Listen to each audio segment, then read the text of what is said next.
Hello, MCU fans. Today we're going to take a look at something that, I'll be honest, really surprised me, but it looks like the Team Thor and Team Darryl one-shots are now part of the official timeline order on Disney+. Now, these one-shots have always been on Disney+, but they've never been in the timeline order. And I'll be honest, I don't think it's even in every region because I couldn't find it on the US timeline. But the screenshots I was able to capture from looking at articles online show that they have indeed integrated Team Thor 1, Team Thor Part 2, and Team Darryl into the MCU timeline. So, okay, I'm going to try to sort through how this is even remotely possible. So let's dive right in and see what we can find out. So as I've done typically, we've got the MCU movies running down the left-hand side, and then on the right-hand side will be our new timeline where we're looking at the one-shots. All right, so we're going to start with Team Thor, part number 1. Now, one thing that we learn, I think it's actually in the third one-shot, but we learn that all of these one-shots are being produced by the New Zealand Documentary Board. So that's kind of the in-universe explanation for why they even exist at all. Okay, great, that's fine. So then as a reminder, Thor leaves Earth after Age of Ultron, and that occurs in May of 2015, and he's going to search for the Infinity Stones, if you remember, to try to figure out what's going on. However, we know that he comes back to Earth because we learn in Thor Love and Thunder that he continued to date Jane. And the reason I say it has to be after Ultron that he comes back to Earth is, remember, in Love and Thunder, he says they broke up 8 years, 7 months, and 6 days ago. There's no way to make that math work unless he continues to come back after Age of Ultron. So the Marvel Cinematic Universe Wiki, I love that thing, the timeline, it mentions they're continuing to date in June of 2015, and in fact, it places their breakup on November of 2015. Now, personally, I think it's a little later in the timeline, but I'm going to stick with the wiki for now, and it says their breakup is in November of 2015. Okay, well, guess what? That works really good with the Team Thor one-shot number 1 because it looks like Thor may have just broken up with Jane. He says, anyway, so I needed some me time, and I came to Australia. And that's when I moved in with Darryl, his roommate, as you know, from the one-shots.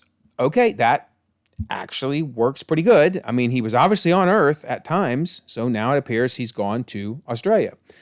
Okay, then also we learn in the first Team Thor that he's spending some time in the schools. He says, while I'm here, I'm trying to get involved with the locals. Now, the Australian school years run from January to mid-December. Very different than in the U.S., but that's cool. So January to mid-December. So presumably with him taking some time to move in, etc., we're looking at the next school year, so 2016. So we've moved into 2016 at this point. Notice that he's still trying to solve the Infinity Stone mystery. He's saying here, and who is the man in the purple chair? So he's drawn all these diagrams, if you remember, of trying to figure out the mystery of the Infinity Stones. So they're still on his mind, and I presume he's leaving Earth at times to go out and then scout for them, but this is kind of like his putting all his thoughts on a wall. Okay, great. Then this is really interesting. This seems to therefore canonize that he was on Earth during Civil War. But remember, he's in Australia. Nobody knew where he was. He wasn't necessarily telling them where he was. But now he hears about the issues going on during Civil War. And notice he says, I'm writing to Captain America and to Iron Man. There seems to be something very intense going on between them. All right, so timeline-wise, we've now moved into the May-June timeframe of 2016. And, okay, this is what, I don't know, someone's going to have to explain this to me. How then is Banner still on Earth? I mean, for everything we know from Ragnarok, Banner left Earth after Age of Ultron, and he was on Sakaar the whole time. I do think I have an idea how to explain this, but put a pin in it. It'll make more sense when I come back to it. But this is literally during Civil War. He's saying, no amount of money is going to get me to join your little contest. And he's talking to Tony Stark. Now, I suspect Tony is pretending like he doesn't know where they are. Because remember, Ross in Age of Ultron was saying, in Civil War, Secretary of State Ross was saying, where's Hulk? Where's Thor? Obviously, Tony wasn't letting on where they were, but apparently they were both on Earth. Wild. Okay, then I think Team Thor number 1 ends after Civil War because he says, am I disappointed they didn't invite me to fight with them? And obviously he is. Okay, so that's Team Thor 1. It apparently starts right after he breaks up with Jane in November 2015 and goes past, actually, Civil War into June of 2016. Okay, then we have Team Thor Part 2. So this one picks up apparently in the same school year because these look like the same kids. So that for sure means those earlier kids that we saw, it has to be in 2016, right? It has to be because it's the same kids, same school year. Okay, great. So again, he's helping teach more in the schools. Awesome. Then some tensions start to mount regarding rent between Darryl and Thor. Notice Darryl saying, I can't pay rent with these things. One's a pumpkin, and these are Asgardian coins. So clearly there's some issues. Thor then gets defensive and it's like, hey, I saved the planet. So, like, he doesn't have to pay rent. Then he caves, though, and says, and then he hires a servant. So he's talking to him saying, but really, Shane, the main thing you'll be doing as my servant, and I love this, is to get a job and pay my rent. So he hires a dude to get a job to pay Thor's rent. And of course, he's going to pay the dude in Asgardian coins and a pumpkin. So I love it. Too funny. All right. So we know this is well after Civil War because in the classroom, he's saying, and then they had a disagreement, they stopped talking, and there was a fight. So he's literally referring to Civil War. And he's telling the kids, but not one of them bothered to call me. So I don't know why, but well, probably they didn't want, neither side wanted Thor. Can you imagine if Thor had been in Civil War? That would have ended really quickly. Okay, so we pretty much know Team Thor is well after Civil War, but in the same school year, right? Because he saw those kids, the same kids. So we're looking around to November of 2016. It can't be past December, remember, because the school year runs from January to December. Okay, so November 2016 for Team Thor Part 2. Then we moved to Team Darryl. Oh, this one. How is this canon, Marvel? How is this canon? Okay, so first of all, it starts with a little bit of him talking about the past because Darryl says, so my last housemate, obviously Thor, left all of a sudden. Well, he's referring to Thor taking off to end up appearing in Thor Ragnarok because he finally figured out what was going on. And of course, obviously went to go confront Surtur. Okay, then we also know by the end of Thor Ragnarok, the Grandmaster's rule is overthrown, right? And that's in November of 2016. So it appears Grandmaster then came to Earth. And I do have a theory. Hang in there. I mean, this is, like I said, this one's a little hard to explain, but hang in there. So Darryl's saying, so I needed to find a new housemate, and the Grandmaster was the only one who answered my Craigslist ad. Really, Craigslist? Anyway, so by the way, also Darryl has moved from Australia to Los Angeles at this point.